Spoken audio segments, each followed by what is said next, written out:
Hello, Grace-filled morning. A warm welcome to Maritime and Port News.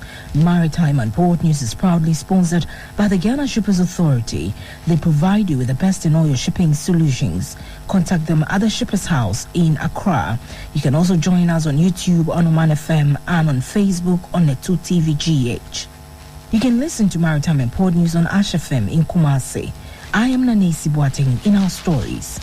The Minister of Transport, Kwekufori-Siama, has lauded management of the Ghana Port and Harbours Authority for the construction of the community terminal, which he described as a great edifice. He was speaking during his maiden visit to the terminal since the handing over of the facility to the GPHA in 2021. Kwekufori-Siama visited the site with one of his deputy minister, Frederick Adom, the chief director of the Ministry of Transport, Mabel Sego, board chair of GPHA, with one of his deputy minister, Frederick Adom, the chief director of the Ministry of Transport, Mabel Sego, board chair of GPHA, Isaac Osei, director general of GPHA, Michael Lukuje, and some management staff of GPHA.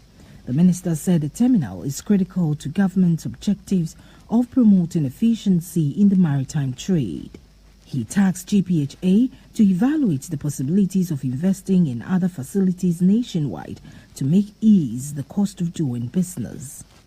The community terminal is intended to augment the existing infrastructure at the port of Tema. The world-class terminal sits on a 16.2-hectare land and consists of 105,000 meter square container storage and divining area, a car storage area, control tower, water tanks, transformer house, mechanical shop, fire bay, container freight station, an office complex, banking hall, a cafeteria, an outdoor parking area, amongst others.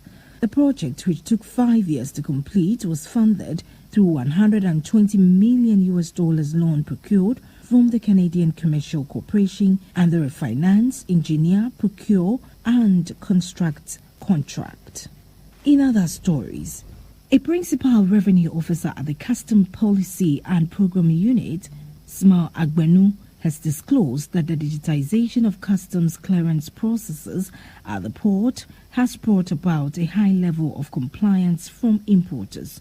He said customs has been able to obtain data which has enabled them profile importers into different categories depending on their compliance level. He was optimistic that the data obtained would aid in the planning. Agbenu spoke on this issue in an interview. Also, the president of the Association of Custom House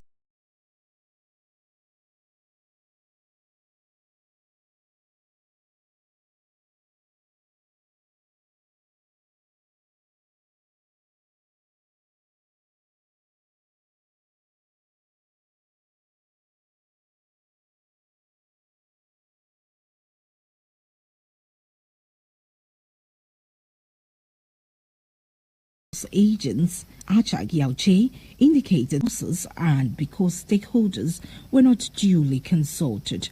However, he said stakeholders are now satisfied and happy with the level of digitization at the port after the rollout. He commended the effort of stakeholders who have helped in fine-tuning the clearance processes in line with international best practices. In other stories, the Minister of Trade and Industry, Alain Chematin, has called on Freight Forwarding Trade Association to support government's revenue mobilization effort by embracing port reforms. He said such reforms anchored on economic growth, diversification and job creation could not be achieved without the support of such groups, which played an important role in the country's international trade facilitation. Speaking on the theme, digitization of custom processes, the tool for revenue mobilization, Mr. Chematin indicated that the modern and efficient port and harbour ought to be anchored on digitization, adding that his ministry has been helpful to the Customs Division of the Ghana Revenue Authority in achieving a 2021 target in spite of the negative effect of the COVID-19 pandemic on international trade and other businesses. It's therefore called on all to ensure that they support government in this endeavour of digitization. In other stories, the Australian Bureau of Statistics report firm, which reported disruption, also says the business community faced fewer supply chain concerns in February compared to January this year. But devastating flood on the east coast and the invasion of Ukraine are likely to still the flow of goods once again. Fewer Australian businesses felt the brunt of supply chain disruption in February than a month prior. New data shows suggesting a long-running logistics crunch eased after the new year. In our final story, ships consumed high sulfur fuel oil, that's the HSFO, until the IMO 2020 environmental regulation went into force 2 years ago. Since January 2020, ships have been required to burn more expensive fuel with 0.5% sulfur content, known as the very low sulfur fuel oil. Ships equipped with exhaust gas scrubbers can continue to burn HSFO, which has a sulfur content of 3.5%. According to Ship and Banker, the average price of VLSFO of the world's top 20 bunkering ports reached $882.5 per ton over the weekend, up 73% year-on-year. In Fujairah, the United Arab Emirates, one of the world's largest bunker shipfield hubs, the price of VLSFO rose to $922.5 per ton.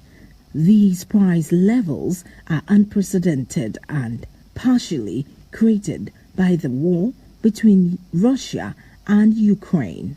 It is feared that the extent the fuel cost increase is passed along to the shippers of containerized goods and bulk commodities such as oil and grain, it will add to inflation.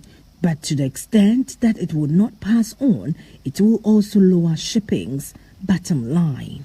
On this note, to wrap up this morning's edition of Maritime and Port News, Maritime and Port News is proudly sponsored by the Ghana Shippers Authority. They provide you with the best in oil shipping solutions. You can contact them at the Shippers House in Accra. My name is Nanesi Boateng, my producer. Quick Wapoche. Have a great day.